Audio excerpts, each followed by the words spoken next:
मौसम से जुड़ी सटीक जानकारी और खबरों के लिए हमारे YouTube चैनल को सब्सक्राइब करें और बेल आइकन दबाकर हर खबर पर रखें नजर। नमस्ते दोस्तों, स्काईमेट वेदर में आप सभी का बहुत बहुत स्वागत है। मेरा नाम महेश फलावत है। आज 29 मार्च हो चुकी है और अगले 3 से 4 दिनों के बीच में भारत के मौसम में भारी बदलाव होने वाला है।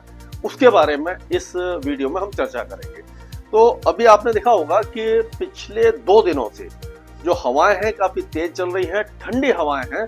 और अगर देखा जाए तो पंजाब से लेकर के, पहाड़ों से लेकर, जम्मू डिवीजन से लेकर के पंजाब, हरियाणा, पश्चिमी उत्तर प्रदेश, दिल्ली, राजस्थान और मध्य प्रदेश के उत्तरी भागों में एक तरह से काफी ज्यादा गिरावट हुई है तापमान में। और ऐसा लग रहा है कि जैसे हम फिर से फरवरी के महीने में पहुंच गए हैं।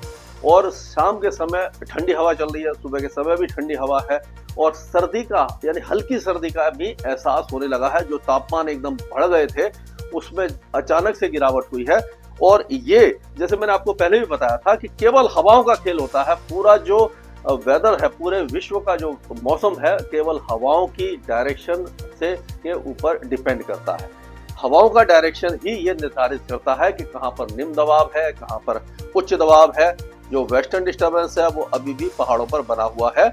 और क्या होता है कि जब कहीं पर भी अगर मान लीजिए हवा, जैसे यहाँ पर अगर लो प्रेशर एरिया बना, ये एग्जाम्पल है, तो क्या होगा कि हवा जो है वो इस तरह से घूमेगी, यानी कि घड़ी की उल्टी दिशा में घूमेगी। और हम उत्तरी गोलार्ध में हैं तो उत्तरी गोलार्ध में अर्थ अपने धुरी पर घूम रही है। और अगर हवा घड़ी की उल्टी दिशा में घूम रही है तो हवा ऊपर की तरफ उठती है, ऊपर की तरफ उठती है। तो यानी कि ये हवा का डायरेक्शन से हमें पता लगा कि घड़ी की उल्टी दिशा में घूम रही है तो हवा ऊपर उठेगी, इससे बारिश होगी, बादल बनेंगे, बारिश होगी। तो एक तो ये एक आइडिया आ जाता है। अगर लो प्रेशर है और यहाँ पर अगर मान लीजिए कि हाई प्रेशर, ये मैं एक समझाने के लिए बोल रहा हूँ। तो हाई प्रेशर में क्या होता है कि हवा जो है वो घड़ी की दिशा में घूम रही है, इस तरह से घूम रही है। तो घड़ी की दिशा में जब घूम रही है तो इसका मतलब वो नीचे की तरफ आ रही है। नीचे की तरफ आएगी तो हवा का दबाव ज्यादा पड़ेगा, तो वहां उच्च दाब बन जाएगा। और हवा जब नीचे आएगी तो गर्म होगी, क्योंकि नीचे जैसे टेम्परेचर ज्यादा होता है तो वहां पर मौसम साफ होगा। ये हाई प्रेशर हो जाएगा, यहाँ पर लो प्रेशर हो जाएगा। और हवा का जो डायरेक्शन होगा बाद में जो सरफेस पर, क्योंकि हाई से लो की तरफ, यानी ऊंचे ढलान से, अगर ऊंचे पहाड़ से लेकर के अगर नीचे इलाका है तो पानी उस जिस तरह से बहता है उसी तरह से हवा भी हाई प्रेशर से लो प्रेशर की, क्योंकि हाई प्रेशर यहाँ पर नीचे आ रही है हवा और यहाँ पर ऊपर उठ रही है। तो कहाँ जाएगी जब नीचे आएगी हवा, तो कहीं तो उसको जगह चाहिए, तो किस जगह जाएगी जहाँ पर हवा ऊपर उठ रही है, तो उस बहुत तेजी से चलेगी। तो इस तरह से हवा का जो डायरेक्शन होगा वो इस तरह से हो जाएगा। तो वही देखने को अभी फिलहाल मिल रहा है कि ये जो हवा है, क्योंकि जो प्रेशर का डिफरेंस है वो बंगाल की खाड़ी और पाकिस्तान के ऊपर ज्यादा है, यहाँ थोड़ा सा दबाव ज्यादा है, यहाँ पर कम है। तो इसीलिए ये जब ज्यादा डिफरेंस होता है तो हवा बहुत तेजी से चल रही होती है। तो हवा का जो डायरेक्शन है वो अगर देखें तो वो, एक मिनट, इस तरह से चल रहा है।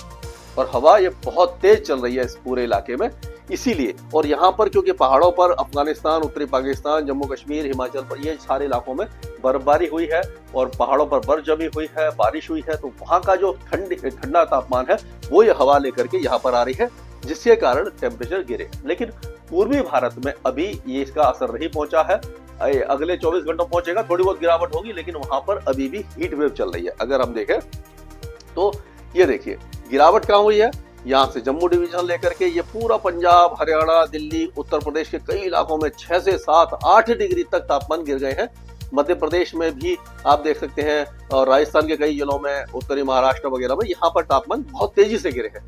लेकिन क्योंकि यहाँ पर तक हवा नहीं पहुंची है पूर्वी भारत तक, तो यहाँ पर तापमान अभी बढ़े हैं। अगर हम देखें टेम्परेचर को तो आप देखिए अभी भी जो तापमान है यहाँ पर, आप देखिए फुर्सतगंज है और प्रयागराज या वाराणसी, ये जो इलाके हैं यहाँ पर 40 डिग्री से ऊपर टेम्परेचर है। जरसगुड़ा, संबलपुर, ये जो उड़ीसा में है, यहाँ पर भी 40-42 डिग्री के आसपास है।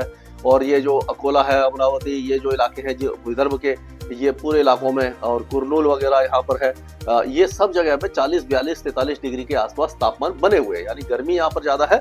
लेकिन अगर उत्तर भारत की बात करें तो उत्तर भारत में आप देख रहे थे जो दिल्ली एनसीआर में आपने देखा 39 डिग्री को भी क्रॉस कर गया था, 40 डिग्री तक पहुंच गया था, वहां पर देखिए 34-35 डिग्री तक टेम्परेचर आ गए हैं।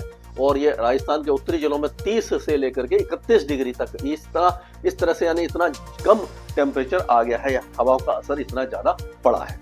तो अब आगे चलते हैं। तो ये हवाएं जो है वो अभी भी इस तरह से चलने वाली है। आज भी ये डायरेक्शन जो है हवाओं का देखिए काफी तेजी से चल रही है। इससे पता लगता है कि इस इलाके में अभी भी तापमान गिरेंगे। ये बिहार और पश्चिम बंगाल तक भी टेम्परेचर में कुछ गिरावट देखने को मिलेगी और मध्य प्रदेश में भी, क्योंकि हवा अभी भी 24 घंटों तक इसी तरह से चलेगी। और उसके बाद हवा चलेगी तो ऐसे, लेकिन इसकी इंटेंसिटी या जो स्पीड है वो उसमें कमी दिखाई देगी। तो टेम्परेचर अब क्या है कि 30 तारीख के बाद से टेम्परेचर फिर से बढ़ने लग जाएंगे और हम कह सकते हैं कि 4-5 अप्रैल तक फिर से 37-38 का आंकड़ा छू लेंगे टेम्परेचर उत्तर भारत में, यानी गर्मी फिर से आ जाएगी। अब अगर इस समय का सैटेलाइट पिक्चर देखें तो आप देखिए कि बादल कहीं पर भी दिखाई नहीं दे रहे, वेस्टर्न डिस्टर्बेंस आगे जा चुका है। पूर्वोत्तर राज्यों में कुछ बादल हैं, ये आप देख रहे होंगे, ये गुजरात में, सिंध में और ये दिल्ली आसपास और ये सब इलाकों में ऊंचे बादल है। ये बारिश के बादल नहीं है, यहाँ पर बारिश की संभावना नजर नहीं आ रही। गुजरात और राजस्थान में भी इसी तरह के बादल है, कोई भी वेदर एक्टिविटी आपको दिखाई नहीं देने वाली है। ये जो केरल और उसके आसपास के इलाकों में हल्के बादल है, यहाँ पर बारिश हो सकती है। अंडमान और निकोबार में भी चांसेस कम है, ऊंचे बादल ही यहाँ पर दिखाई दे रहे हैं।